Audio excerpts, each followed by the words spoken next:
Hello guys, welcome to Viva Classes. I hope you like my videos. If you like my videos, please like, share and subscribe our channel क्योंकि आपका support हमारे लिए बहुत valuable है। तो आपका अपना कीमती समय निकालकर शायद 1 मिनट से कम में आप इन वीडियोस को शेयर कर सकते हैं। अगर आपको ये वीडियो यूजफुल लगे तभी आप इन्हें शेयर करिए और अपना वैल्यूएबल फीडबैक जरूर दीजिए। तो आज हम आपके साथ डिस्कस करने वाले हैं कि डेरिवेटिव होता क्या है, डेरिवेटिव के बारे में पूरा इंट्रो, यानी एक्सरसाइज करने से पहले अगर आप इस वीडियो को देख लेंगे तो आपको एक्सरसाइज करने में बहुत ज्यादा कन्वीनियंस होगा। तो देखते हैं what do you mean by derivative, derivative का मतलब क्या है, डेरिवेटिव के फॉर्मूले क्या है, क्या होता है प्रोडक्ट रूल, क्या होता है चेन रूल और क्या होता है क्वेश्चन रूल विद एग्जांपल। तो चलिए डेरिवेटिव का मतलब क्या होता है। तो देखिए डेरिवेटिव का जो मीनिंग है ना उसे हम चेंज शब्द से बुलाते हैं। तो जो स्टूडेंट्स इकोनॉमिक्स के हैं वो तो पहले से जानते हैं और जो लोग नॉन इकोनॉमिक बैकग्राउंड है उनको भी घबराने की जरूरत नहीं है। इतना तो शब्द आप समझते होंगे कि डेरिवेटिव का मतलब चेंज होता है। तो जनरली हमें यह बात पता है कि जैसे दो वेरिएबल आपके सामने गिवन है, एक एग्जांपल के तौर पे प्राइस और क्वांटिटी डिमांडेड, ठीक है ना।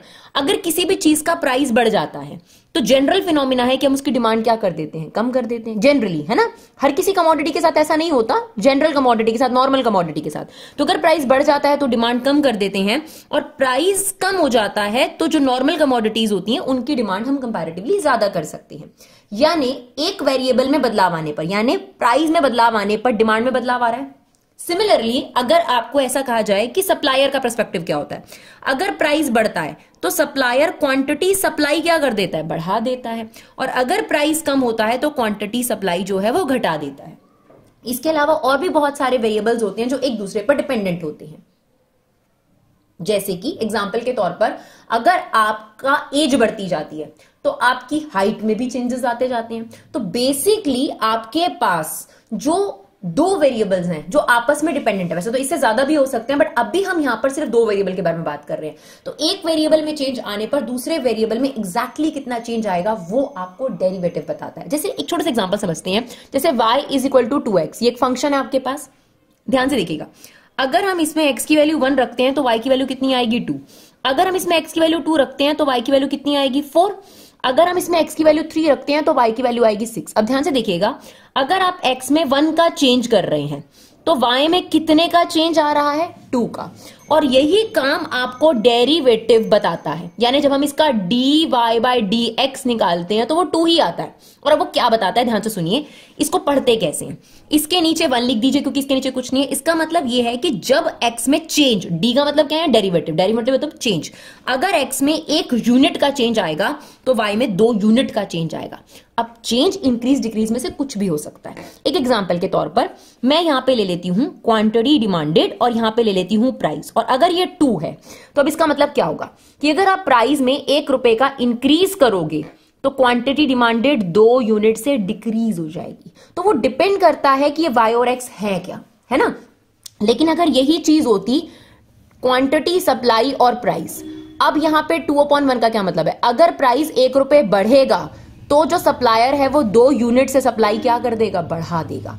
तो दैट मीन्स ये जो dy बाय dx है ये आपको क्या बताता है, तो dy बाय dx की वैल्यू अगर 3 है तो इसका मतलब ये है कि अगर x की 1 यूनिट बदलेगी तो y की 3 यूनिट बदलेगी। अब वो बदलेगा पॉजिटिव या नेगेटिव, वो डिपेंड करता है कि y और x का आपस में रिश्ता पॉजिटिव है या नेगेटिव है। यानी पॉजिटिव नेगेटिव का मतलब क्या होता है, अगर x के इंक्रीज होने पर y भी इंक्रीज हो और x के डिक्रीज होने पर y भी डिक्रीज हो, इसे बोलते हैं पॉजिटिव रिलेशनशिप। लेकिन अगर x के इंक्रीज होने पर y डिक्रीज हो जाए और x के डिक्रीज होने पर y इंक्रीज हो जाए तो इसे बोलते हैं इनवर्स रिलेशनशिप। तो वो उस पर डिपेंड करता है। तो आई होप डेरिवेटिव का मीनिंग क्या है वो आपको क्लियर होगा। लिमिट के लिए हम अलग से आपको प्रॉपर इंट्रोडक्शन देंगे, उस इंट्रोडक्शन को समझना, उसके बाद लिमिट चैप्टर क्या है वो आपको बहुत अच्छे से क्लियर हो जाएगा। तो अभी डेरिवेटिव का मतलब क्या है, चेंज, समझ आ गया। कोई भी दो वेरिएबल, आप जैसे से आपकी उम्र बढ़ती जाती है ऐसे ऐसे आपका वेट बढ़ता जाता है, छोटा बच्चा होता है उसका वेट बढ़ता जाता है, ठीक है ना। ऐसे ऐसे बहुत सारी चीजें होती है जिनका आपस में रिलेशनशिप होता है। तो अगर एक वेरिएबल में चेंज आने पर दूसरे वेरिएबल में हमें यह निकालना है कि कितना चेंज आएगा, तो हम किस टॉपिक का सहारा लेते हैं, डेरिवेटिव। तो अगर हमने dy बाय dx निकाला है तो ये किस बात का जवाब है कि अगर x में 1 यूनिट का चेंज किया जाएगा तो y में कितने यूनिट का चेंज आएगा, ये हमें डेरिवेटिव बताता है, राइट। इसके बाद अब हम डिस्कस करते हैं कौन से फॉर्मूले जो हैं इस पर्टिकुलर चैप्टर में आपको करने हैं 11th क्लास में। तो चलिए एक साथ सारे फॉर्मूले डिस्कस करते हैं ताकि आपका पूरा डेरिवेटिव कंसेप्ट क्लैरिटी हो जाए। तो सबसे पहला फॉर्मूला होगा x की पावर n, यानी x की पावर 2, x की पावर 4, x की पावर हाफ, x की पावर -5, यानी जो ये n है ये होल नंबर भी हो सकता है, नेगेटिव भी हो सकता है, फ्रैक्शन भी हो सकता है। n की कोई लिमिट नहीं है, n कुछ भी हो सकता है। तो जब इसका डेरिवेटिव लोगे तो क्या होगा, n आगे आ जाएगा और x की पावर n-1 हो जाएगा, राइट। तो इस चीज को हमेशा आपने ध्यान रखना है। जैसे एग्जाम्पल के तौर पे देखिएगा, अगर आपके पास x की पावर 10 है तो भी यही फॉर्मूला लगेगा और आ जाएगा 10x की पावर 9। अगर x की पावर 8 है तो हो जाएगा 8x की पावर 7। ध्यान से सुनिएगा, अगर x की पावर -9 है तो ये क्या होगा, -9x की पावर। अब फॉर्मूले के हिसाब से जो पावर है उसमें -1 हो जाएगा, तो -9 में -1 करोगे तो कितना हो जाएगा, -10। लेकिन इसका हमने एक शॉर्टकट ट्रिक बता रखी है, तो जनरली तो आप इस वाले में तो ये इस्तेमाल करोगे। अगर आ जाए √x तो इसको आप क्या लिखोगे, x की पावर हाफ, इसमें भी सेम फॉर्मूला लगेगा, हाफ आगे आ जाएगा और x की पावर हाफ -1। यानी सभी जगह जहां x की पावर n नजर आती है आपको, चाहे वो फ्रैक्शन पावर है, चाहे वो नेगेटिव पावर है, चाहे पॉजिटिव पावर है, कौन सा फॉर्मूला लगेगा, x की पावर n, और वो क्या कहता है, n आगे आ जाएगा और x की पावर क्या हो जाएगी, n-1। ठीक है।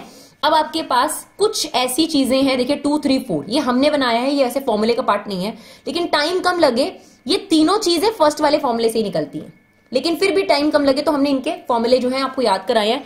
x का डेरिवेटिव कितना होगा, 1। देखिए हमने निकाला ऐसे ही है, x की पावर 1 आगे आ गया और 1-1 तो x की पावर 0, तो आंसर कितना आ जाएगा, 1। तो अब इतना टाइम कौन लगाएगा, तो फटाफट कर लेते हैं। √x बेसिकली ये क्या है, x की पावर हाफ। इसका भी आप कैसे निकालोगे, x की पावर हाफ का डेरिवेटिव, n आगे आ गया, x n-1। लेकिन इसको लेने की बजाय ये बेटर है कि आप इसका फॉर्मूला प्लीज याद कर लो, आपको क्वेश्चंस करने में 12th में भी बहुत आसानी होगी, क्योंकि ये टॉपिक 12th में भी है। तो √x का डेरिवेटिव 1/2√x, सेम 1/x का डेरिवेटिव लेना है अगर आपको, तो आपको क्या करना पड़ेगा, x की पावर -1। 1/x² का लेना है तो आपको क्या करना पड़ेगा, x की पावर -2। 1/x³ है तो आपको क्या लिखना पड़ेगा, x की पावर -3। जिनको ये याद नहीं होते, जो हम बताएंगे ट्रिक, तो वो x की पावर n वाली आइडेंटिटी लगाओ। क्या कहते हैं x की पावर n की आइडेंटिटी, कि जो पावर है उसे आगे ले लो और जो भी पावर है उसमें -1 कर दो। तो अगर -2 में -1 करेंगे तो कितना हो जाएगा, -3। सेम ये पावर आगे आ गई और इस पावर में -1 करेंगे तो कितना आ जाएगा, -4, राइट। या फिर हम एक छोटी सी ट्रिक आपको बता रहे हैं, तो प्लीज इसे याद करेंगे। 1/x का डेरिवेटिव, देखिए यहां पर पावर 1 है ना, ये पावर माइनस के साथ ऊपर आ जाएगी और इसकी पावर बढ़ जाएगी। 1/x², ये हो जाएगा -2/x³। ये है 1/x³, ये हो जाएगा -3/x की पावर 4। कोई फॉर्मेट नजर आ रहा है आपको, जो यहाँ पावर है वो नेगेटिव के साथ ऊपर आ जाती है और नीचे एक पावर बढ़ जाती है, सिंपल, ठीक है ना। ऐसी 1/x की पावर 4 -4/x की पावर 5। देखिए ये सारे जो x की पावर वाले हैं ये बनते सब इसी से ही है, लेकिन अपना टाइम बचाने के लिए हमारे पास कुछ चीजों के डेरिवेटिव्स फास्ट होने चाहिए, बस उन्हीं चीजों के हमने आपको डेरिवेटिव बताया। जैसे ये एक ट्रिक है, ठीक है ना, ये आपको हेल्पफुल रहेगी, काफी क्वेश्चंस में टाइम कम लगेगा और हमारी वीडियो में भी हम यही इस्तेमाल करते हुए आपको नजर आएंगे। तो चलिए अब 1/x का डेरिवेटिव क्या होगा, -1/x²। क्या करना है, जो यहाँ पावर है माइनस के साथ यहां पर और पावर से नीचे जो भी पावर है उसे बढ़ा देना। अब ये ट्रिगो आ गई, तो ट्रिगो के डेरिवेटिव में याद रखना जितने भी c वाले होंगे उनका डेरिवेटिव नेगेटिव में होगा, तो उनका याद रखिएगा, नेगेटिव फिक्स कर दो, नेगेटिव फिक्स है। अब sin x का डेरिवेटिव क्या होता है, cos x, cos का होता है -sin x, tan का होता है secant square x, cot का होता है cosecant square x, secant का होता है secant x और tan x दोनों आते हैं इसके अंदर, और cosecant में भी दोनों आते हैं माइनस साइन के साथ, minus cosecant x cot x, right. चलिए देखते हैं एक दो फॉर्मूले और उसके बाद हम आपको इसका रूल कराएंगे जो इस एक्सरसाइज में इस्तेमाल होगा। नाउ log x का डेरिवेटिव क्या होगा, 1/x, और e की पावर x का डेरिवेटिव क्या होता है, सेम होता है e की पावर x। सबसे आसान इसका डेरिवेटिव याद करना है कि इसका डेरिवेटिव एज इट इज होता है। बहुत बच्चों के मन में ये सवाल आता है कि मैम ये log और e होते क्या है। तो देखिए जैसे आपके पास यहां पर लिखा है 5 = log x, तो log जब अपनी साइड बदलता है तो e बन जाता है, तो इसका मतलब तो ये हुआ कि आपके पास log और e एक ही वर्जन है। अब फिर log का यूज क्या है, तो बहुत सारी कैलकुलेशंस ऐसी होती हैं जो सिंप्लीफाइड फॉर्म में नहीं करी जा सकती, उनको सॉल्व करने के लॉग टेबल बना रखे हैं जो अब आप लोगों को बाद में सिखाए जाते हैं। पहले तो 9th क्लास में ही लॉग टेबल सिखा दिया जाता था, लेकिन अब बड़ी क्लासेस में सिखाया जाता है। तो बेसिकली आप इतना समझ लीजिए कि लॉग टेबल एक ऐसी टेबल है जिसकी मदद से गंदी गंदी कैलकुलेशन, जैसे कि एग्जाम्पल के तौर पर 2 की पावर 100 1/2 199 आपने निकालनी है, तो वो लॉग टेबल की मदद से बड़े आराम से निकल जाती है। तो ये उसका यूज है। तो ये हमारे फॉर्मूले हो गए। तो हमें ये समझ में आ गया कि डेरिवेटिव का मीनिंग क्या है, उसके फॉर्मूले क्या है। अब 3 रूल है, जिसमें से जो चेन रूल है वो बहुत इंपॉर्टेंट है, जो हम लास्ट में कराएंगे, ध्यान से समझेंगे। वो जिसको चेन रूल समझ में आ जाता है वो आधे क्वेश्चंस मिसलेनियस के कंप्लीट कर सकता है बिना किसी दिक्कत के। और अगर आप 12th के डेरिवेटिव की बात करें तो चेन रूल उसमें बहुत इंपॉर्टेंट है। पर सबसे पहले प्रोडक्ट रूल देखते हैं। अभी हमने आपको जो फॉर्मूले कराए, सबसे पहले आपको उनको लिख कर उनको याद करना चाहिए और फिर आपको ये रूल समझ आए तो ज्यादा बेटर होगा। अब प्रोडक्ट रूल कब लगता है? जब 2 फॉर्मूले मल्टीप्लाई में आ जाए। सिंपल शब्दों में, जब 2 वेरिएबल मल्टीप्लाई में आ जाए। देखिए, अगर मैं आपके सामने एक पॉलिनोमियल लिखूं या कोई भी फंक्शन लिखूं, सॉरी ये फंक्शन है, for example x³ minus 5x plus sine x plus log x, मुझे इसका डेरिवेटिव लेना है। तो इसमें मुझे कोई प्रॉब्लम नहीं है, आप डेरिवेटिव के साइन को बोल सकते हैं f'(x). तो x³ का कितना हो गया? 3x²। x का हमने आपको सिखाया था सीधा 1 लिख दो। साइन एक्स का डेरिवेटिव cos x और log x का होता है 1/x। ये सब प्लस में चल रहे थे सेपरेट। अब ये प्रोडक्ट रूल कहां लगता है? प्रोडक्ट रूल लगता है अगर आपके पास 2 फंक्शन मल्टीप्लाई में दे दे, जैसे साइन एक्स इंटू में लॉग एक्स, ठीक है ना, px इंटू gx। अब आप इनका डेरिवेटिव डायरेक्ट नहीं ले सकते, आपको यहां पे प्रोडक्ट रूल लगाना पड़ेगा। उसमें क्या करना है, ये फर्स्ट ले लेते हैं, सेकंड। और प्रोडक्ट रूल क्या कहता है? प्रोडक्ट रूल कहता है कि अगर आपको dy/dx निकालना है, फर्स्ट का derivative, that is symbol of derivative, second as it is plus second का derivative first as it is. Simple सा रूल है। क्या कहता है? फर्स्ट का डेरिवेटिव ले लो, फॉर्मूला आपको पता ही है, सेकंड का डेरिवेटिव प्लस सेकंड का derivative first as it is. तो चलिए, जैसे अगर हमें इसमें लगाना है एक एग्जांपल के तौर पे, तो यहां लिखेंगे dy/dx, साइन एक्स का डेरिवेटिव cos x इंटू में second as it is plus log x का डेरिवेटिव 1/x और ये एज इट इज। एक और एग्जांपल देखते हैं ताकि आपको समझ में आ जाए। जैसे हमें दे रखा है x की पावर 8 और हमें दे रखा है 10x। अब देखिए, ये एक अलग फॉर्मूला है, ये एक अलग फॉर्मूला है, तो यहां पर आपको प्रोडक्ट रूल ही लगाना पड़ेगा, जिसमें ऑब्वियसली फर्स्ट ये है और ये क्या है हमारे पास सेकंड। तो यहां आ गया dy/dx, फर्स्ट का डेरिवेटिव क्या आ जाएगा? 8x की पावर 7। क्या फॉर्मूला है? x की पावर n में क्या होता है? n आगे आ जाता है और पावर 1 कम हो जाती है। फर्स्ट का derivative second as it is plus second का डेरिवेटिव, तो 10x का डेरिवेटिव कितना होता है? sec² x और ये as it is. That is what product rule. तो आई होप इट्स क्लियर कि अगर 2 वेरिएबल मल्टीप्लाई में हो तो उसमें आप डायरेक्ट नहीं कर सकते। हाँ, प्लस माइनस है तो सेपरेट टर्म है, लेकिन अगर 2 मल्टीप्लाई में आ गए तो वहां पर हमें क्या लगाना पड़ता है? Product rule. तो I hope product rule clear हो गया, फॉर्मूला क्लियर हो गया, डेरिवेटिव क्लियर हो गया। अब हमारे पास दूसरा और इंपॉर्टेंट रूल है क्वोशिएंट रूल। क्वोशिएंट रूल में क्या होता है भाई? अगर वेरिएबल डिनोमिनेटर में दिख जाए, न्यूमरेटर में भी और डिनोमिनेटर में भी, तो जनरल रूल ये है कि डिनोमिनेटर में अगर वेरिएबल दिख जाए तो क्वोशिएंट रूल लगता ही लगता है, ठीक है ना। कोशिश यही करनी है कि लगाना है। एग्जांपल चाहिए मैम, तो पहले तो क्वोशिएंट रूल बताते हैं आपको। क्वोशिएंट रूल में करना क्या? अगर 2 वेरिएबल ऊपर और नीचे हैं, ये फर्स्ट है, ये आपका सेकंड है, तो रूल ये है फर्स्ट का डेरिवेटिव लेना है, सेकंड एज इट इज डालना है, माइनस आता है इसमें, सेकंड का derivative first as it is, whole upon में सेकंड का whole square. That is what quotient rule. अब एग्जांपल से समझते हैं। जैसे मान लीजिए कि हमें y दे रखा है साइन एक्स अपॉन में x की पावर 10, राइट। अब आप देख सकते हैं वेरिएबल दोनों डिवाइड में, काट मत दीजिएगा, साइन को कुछ नहीं छेड़ सकते आप। साइन एक्स 10x में जो ये एंगल होता है इसको कभी हाथ नहीं लगा सकते आप। तो ये हमारा फर्स्ट फंक्शन है और ये हमारा सेकंड फंक्शन है, ठीक है ना। तो चलो अब मैं डेरिवेटिव ले रही हूं, तो यहां लिखूंगी dy/dx, यानी मैं चेक कर रही हूं कि y में कितना चेंज आएगा अगर x में चेंज करा जाए। तो रूल क्या है?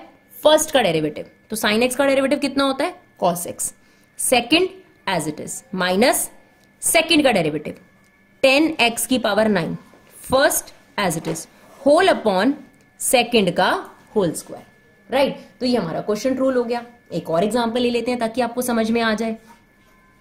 तो एक ले लेते हैं हम लोग √x और एक ले लेते हैं हम लोग log x। क्लियर? चलो, अब ये हमारे पास फर्स्ट हो गया और ये हमारे पास सेकंड हो गया। अब हमारा क्वोशिएंट रूल क्या कहता है? फर्स्ट का डेरिवेटिव, तो हमने आपको डायरेक्ट √x का डेरिवेटिव सिखाया, उससे आपका टाइम बचेगा 1/2 √x। तो √x का derivative 1/2 √x log x as it is plus, sorry minus, quotient rule में क्या आता है? माइनस, फिर log x का डेरिवेटिव 1/x, ये वाला √x as it is, whole upon में सेकंड का होल स्क्वायर। देखिए अब यहाँ पे थोड़ा एल्जेब्रा तो लगेगा ही लगेगा, इसको हम रूट एक्स का होल स्क्वायर लिख सकते हैं, कट जाएगा, वो एक अलग बात है, और फिर आप ऊपर से 1/√x कॉमन ले सकते हैं। बट मेनली हमारा पर्पस क्या है, आपको क्वेश्चन रूल समझाना। तो आई होप आपको क्वेश्चन रूल समझ में आ गया। अब सबसे ज्यादा हम बात करेंगे चेन रूल की। तो question rule is okay, what is product rule, first का derivative second as it is plus second का derivative first as it is. और जो क्वेश्चन रूल है उसमें क्या है, फर्स्ट का derivative second as it is minus second का derivative first as it is upon second का होल स्क्वायर, राइट। अब जो सबसे ज्यादा कंफ्यूजिंग है वो है चेन रूल। चेन रूल का मतलब क्या होता है, एक ही क्वेश्चन में आपको एक से ज्यादा बार अगर डेरिवेटिव लेना पड़े तो उसे बोलते हैं चेन रूल। तो एग्जांपल से समझते हैं चेन रूल क्या कहता है। तो जैसे एक एग्जांपल ले लेते हैं, y इज इक्वल टू हमें दे रखा है साइन एक्स स्क्वायर। अब ध्यान से समझिएगा, एक होता है आपके पास साइन एक्स का होल स्क्वायर, इन दोनों के बारे में बताऊंगी मैं आपको, ठीक है, इन दोनों के बारे में। अब हमारे पास जो फॉर्मूला है वो है साइन एक्स का डेरिवेटिव, लेकिन यहां पर क्या चल रहा है, थीटा क्या चल रहा है, एक्स स्क्वायर। तो यहीं पर प्रॉब्लम आती है डेरिवेटिव लेने में, तो यहां लगता है डेरिवेटिव पर डेरिवेटिव। तो अब इसका डेरिवेटिव कैसे लेंगे, ध्यान से देखिएगा। सबसे पहले मुझे इसको साइन एक्स मानना है, जबकि ये साइन एक्स है नहीं। तो साइन एक्स का डेरिवेटिव क्या होता है, कॉस एक्स। अब ध्यान से देखना, फॉर्मूले में या एक्स होता है, उस एक्स की जगह किसने ली है, एक्स स्क्वायर ने। तो इनटू में जिस चीज ने एक्स की जगह ली थी उसका डेरिवेटिव, देखिए हमने क्या लिखा है, derivative of x square with respect to x, ऐसे ही लिखते हैं इसको। तो ये हो गया कॉस एक्स स्क्वायर, और एक्स स्क्वायर का डेरिवेटिव कितना होता है, 2x। तो यहां पर एक से ज्यादा बार डेरिवेटिव लेना पड़ा, इसको चेन रूल बोलते हैं। अभी कम समझ आया, कोई दिक्कत नहीं है, और पार्ट देखो इसके। अब सिमिलरली ये वाला पार्ट, अब ध्यान से सुना, ये साइन एक्स स्क्वायर था और इसको हम साइन स्क्वायर एक्स लिखते हैं, दोनों बिल्कुल डिफरेंट है। ये जो स्क्वायर होता है ये होल का स्क्वायर होता है, यहां पर क्या है, एंगल का स्क्वायर है, यहां पर एंगल का स्क्वायर नहीं है। जैसे कि एग्जांपल के तौर पे 30 x 30 है, 30 का स्क्वायर है यहाँ पर 900, और यहाँ पर क्या है, साइन 30 की जो वैल्यू आएगी उसका स्क्वायर है। दोनों में बहुत डिफरेंस है, तो दोनों बहुत अलग अलग है। अब इसमें भी चेन रूल लगेगा, क्यों, क्योंकि सबसे पहले मुझे साइन नहीं नजर आ रहा है, यहाँ पर सबसे पहले मुझे पावर नजर आ रही है, और पावर वाला तो एक ही फॉर्मूला सिखाया है हमें, x की पावर n। तो यहां पर आपको इसे x की पावर n मानना पड़ेगा। तो n आगे आ जाता है और इसकी पावर 1 कम हो जाती है इनटू में। अब x की जगह किसने ली है, साइन x ने, तो साइन x का डेरिवेटिव हमें दोबारा लेना पड़ेगा। तो डेरिवेटिव ऑफ साइन x, तो ये आ जाएगा 2 साइन x इनटू में cos x, राइट। चलिए देखते हैं और एग्जांपल्स देखते हैं। जैसे मान लेते हैं हमें दे रखा है रूट साइन EX। अब ध्यान से देखिएगा, सबसे पहले आपको क्या नजर आ रहा है, रूट। तो हमारे पास रूट एक्स का डेरिवेटिव क्या होता है, 1/2 रूट एक्स। ध्यान से समझिएगा, हम इसे रूट एक्स मानेंगे, जबकि रूट एक्स नहीं है। एक्स की जगह किसने लिया, इसने। तो हम ये लिखने वाले हैं dy/dx, इसे हमने रूट एक्स मान लिया, तो 1/2 रूट, ये एक्स की जगह लिया हुआ था। अब जिस चीज ने एक्स की जगह ली है उसको लिख दो दोबारा डेरिवेटिव में, ऐसे लिखते हैं डेरिवेटिव ऑफ साइन e की power x with respect to x, ठीक है जी। अभी भी देखिएगा, अब क्या होगा, अब हमें साइन x का डेरिवेटिव आता है, साइन e की पावर x का थोड़ा ना आता है, कोई बात नहीं, इसे हमने मान लिया ये साइन x है। तो साइन x का डेरिवेटिव क्या होता है, cos x होता है। अब किस चीज ने x की जगह ली थी, e की पावर x ने, तो हम क्या करेंगे, e की पावर x का दोबारा लेंगे। अब कोई प्रॉब्लम नहीं है, क्योंकि e की पावर x का डेरिवेटिव क्या होता है, e की पावर x ही होता है। सिंपल शब्दों में बताऊं, पहले रूट एक्स का ले लो, फिर साइन का ले लो, फिर e की पावर x का ले लो, 3 बार डेरिवेटिव होगा इसके अंदर। और देखते हैं ताकि आपको थोड़ी और क्लैरिटी हो जाए। जैसे मान लेते हैं हमें दे रखा है log साइन x की पावर 8। अब ध्यान से देखो, ये log के अंदर है, तो पहले क्या नजर आ रहा है आपको, log। तो इसे मान लो ये log x है, यहां प्रोडक्ट रूल नहीं लगेगा क्योंकि log का x नहीं है, ये log के अंदर ही है। तो पहले हमें नजर आ रहा है log, तो पहले log का डेरिवेटिव ले लेते हैं। तो log का डेरिवेटिव क्या होता है, 1/x होता है। log x का डेरिवेटिव क्या होता है, 1/x। अब इसका डेरिवेटिव ले लिया इनटू में। अब साइन का डेरिवेटिव क्या होता है, cos, इसका ले लो, फिर अब इसे भी हाइड कर दो। x की पावर 8 का डेरिवेटिव क्या हो गया, 8x की पावर 7, राइट। और एग्जांपल देखते हैं ताकि आपको और क्लैरिटी हो।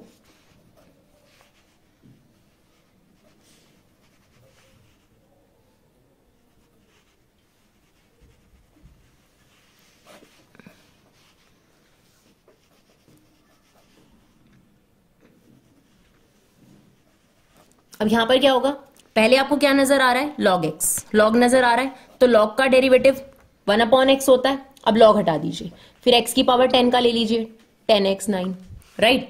इसी तरीके से और अब इसमें पावर n पहले नजर आ रही है, सबसे पहले पावर n नजर आ रही है ब्रैकेट, तो n आगे आ गया, साइन x की पावर क्या हो गया, n-1। अब n गायब हो गया तो साइन x नजर आ रहा है, तो साइन x का डेरिवेटिव कितना हो गया, cos x हो गया, राइट। और देखते हैं,